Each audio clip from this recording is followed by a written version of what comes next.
Hi, I'm Ann Kim, a senior editor at Washington Monthly, and this is the latest in our series of short conversations with contributors to the Washington Monthly. My guest today is economist and monthly contributing writer Rob Shapiro. Rob is chairman of the economic consulting firm Sonicon.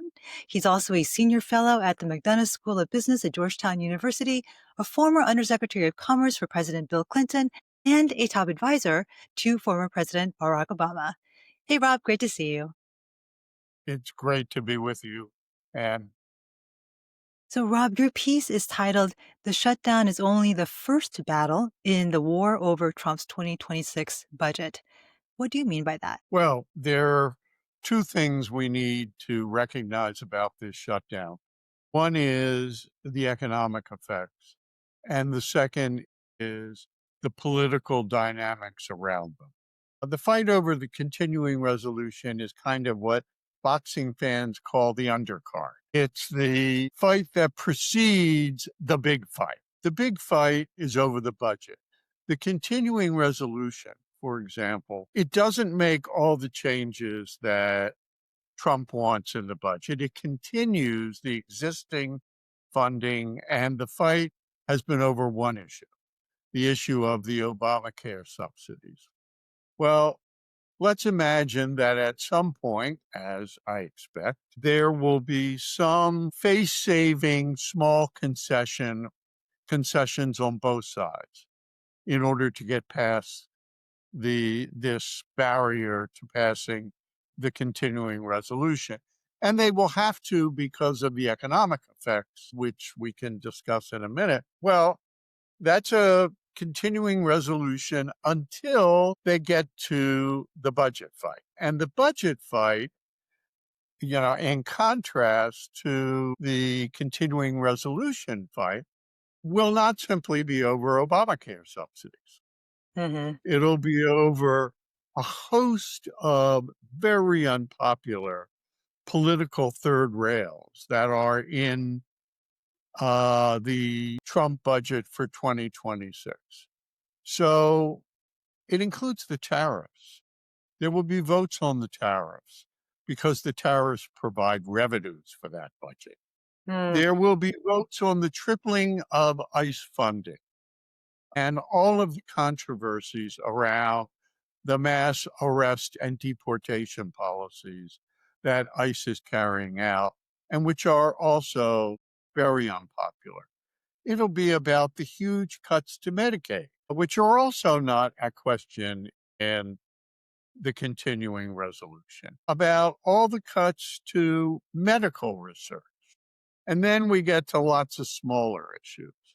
Um, Frankly, one of the reasons that Speaker Johnson has put the House of Representatives on extended vacation, a vacation much longer than virtually any American The you or worker I get, ever right. is to avoid House votes, which House Democrats would try to force on all those issues in the interim. Yeah. I mean, if this is the undercard, it's actually quite insane. Now that we're in the fourth week of this shutdown with actually really no end in sight, no off-ramp for either party, worse for the GOP, it sounds like from what you're saying. What are the short-term and long-term economic consequences going to be in the meantime that are going to make the big fights even harder to resolve? Well, one rule in economics is that when you get a shock to the economy, if the shock is brief, the economy sloughs it off. If the shock has a lot lasts for any significant period, then you begin to see significant costs. The initial shock begins with the fact that um, under the shutdown, 750,000 people, each of whom has a household, have been furloughed, and another 650,000 are working without pay. And that's on top of on top of 300,000 who were fired before the shutdown.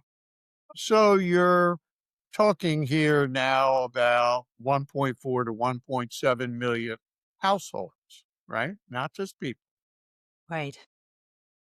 And they cannot make do without being paid. The Federal Reserve reports that 37% of American households could not handle an unexpected expense of $400 um, without borrowing or selling some asset. Well, what we're talking about here, the average pay of federal workers is about uh, $1,660 per week. So we're talking over 3 weeks of $5,000, and it keeps on rising. Yeah. And so what that tells you is that once they get past borrowing and holding a garage sale, they have to cut back spending significantly. And so the economic effects begin with a reduction in revenues for all the companies that produce, transport, and sell all the things that these 1.4 to 1.7 million households were buying and are no longer buying. Yeah. And so you have very rapid ripple effects across the economy. And the longer it goes on, the more desperate all those people become. Yeah. And that means it's not only a reduction in revenues. If it goes on for 5, 6, 7 weeks, then you begin to see reductions in jobs as well. But that's only the beginning of the economic effects because the shutdown has suspended the activities, major activities across 11 departments of the government, Yeah. including very big ones like HHS and defense. And all of those programs that have been suspended also have companies and workers who are supplying the goods and services they need.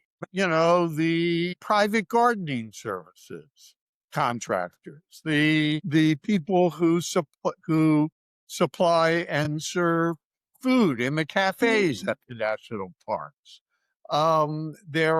This ripples very quickly, particularly when you're talking about, on an annual basis, trillions of dollars in government spending. And that doesn't include the people who depend directly on the funding for the programs that have been suspended. There's a lot of talk right now about 40 million people who receive food assistance. Well, the SNAP program is suspended by the shutdown. And so they're not going to receive it. Now in that case, it's a deliberate choice by the administration because there is for SNAP an emergency fund, which could Hmm. be tapped, which would cover about half of it. And the administration has said, no, we're not going to tap that fund because they think it puts pressure on the Democrats to concede to vote for a continuing resolution without addressing the Obamacare subsidies. Yeah. And this is the shutdown shock is not the only shock that Trump has imposed on the economy, right? I mean, you have been on the Monthly's podcast earlier talking about all the other Trump policies that are conspiring against the health of the US economy. Even if the government reopens soon, we're still facing economic headwinds from tariffs, from immigration policies. Can you remind us a little bit about these other self-inflicted wounds that we are also having to deal with? Absolutely. We are just now beginning to see the impact on consumer prices from the tariffs. Companies, when their costs receive a shock, which is what's happened with the tariffs are that shock, raising the cost of inputs and of products. Companies will spend as long as they can without raising prices because they don't know if their competitors are and they don't want to lose market share. Well, just like the rainy day resources of a family run out when their pay is suspended, the ability of companies to do that also runs out. and then they start passing on what will probably in the end amount to 50% of the increase.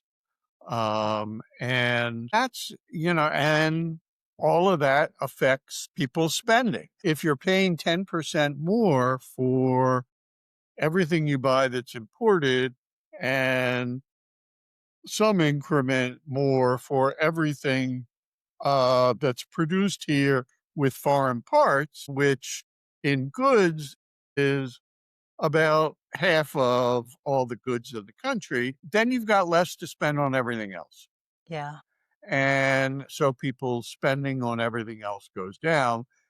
And on tariff affected goods goes down first and then on other goods.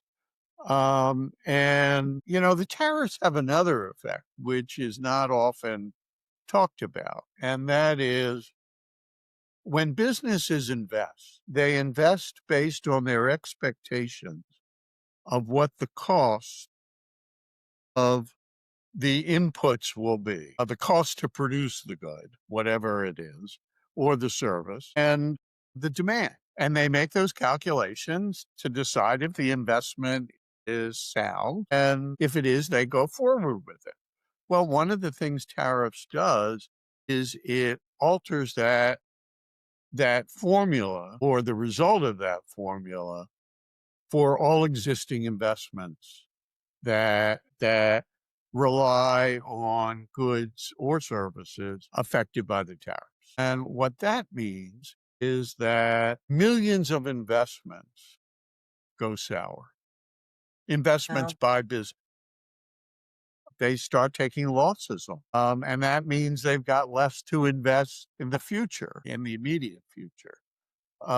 So there are, the tariffs have large effects way beyond the increase in the cost that the tariffs impose directly.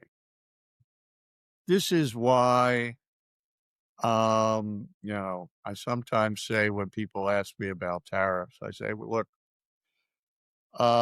John Stuart Mill and Karl Marx, Adam Smith and Karl Marx, and John Maynard Keynes and Friedrich Hayek agreed on only one thing.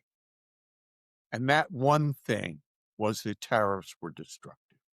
It's the only thing that I know of on which all of the great economic thinkers of the last 300 years, whether the most market-based or the least market-based, agreed on. And that's because the effects are yeah. very large and very clear, And very bad.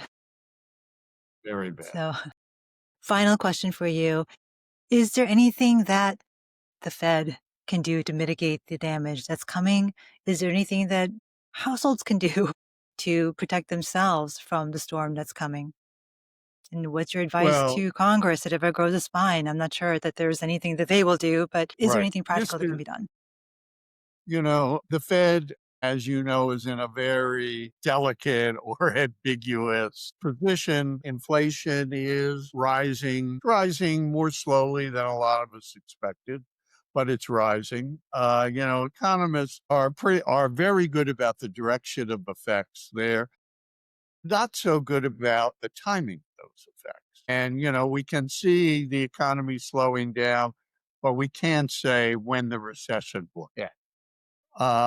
Just say the economy is really weakening. And that's what's happening with inflation. But there's no reason to expect the inflationary impact to go away or to decrease unless the tariffs decrease. And, it's a signature policy. And, one of the few things on God's green earth that Donald Trump actually believes in. Yeah. And he's finding it politically useful as a cudgel to beat up other countries and that kind of thing too. Right. Right. And, that's part of the great attraction to him of being president, being able to beat up on anyone he wants. And so the Fed knows this. At the same time, the economy is weakening, and there is a kind of The GDP is actually being supported right now by enormous investments around AI. Another time we can talk about why most of those investments are likely to go bad. But the rest of the economy has been weakening, and the Fed knows it. So on the one hand, they've got inflation rising, which communicates to them, don't cut interest rates. They've Hmm. got a weakening economy, which and a weakening labor market, which communicates to them you should think about cutting interest rates. They've also got these political cross currents of this enormous public pressure from the president to cut rates. They don't want to get in a big battle royal with the president of the United States. Right. But doing so damages their credibility with the financial markets. And their primary job is, before everything else, is to keep financial markets stable. And in order to do that, the financial markets have to believe that the Fed is operating based on the economics and not on anyone's politics.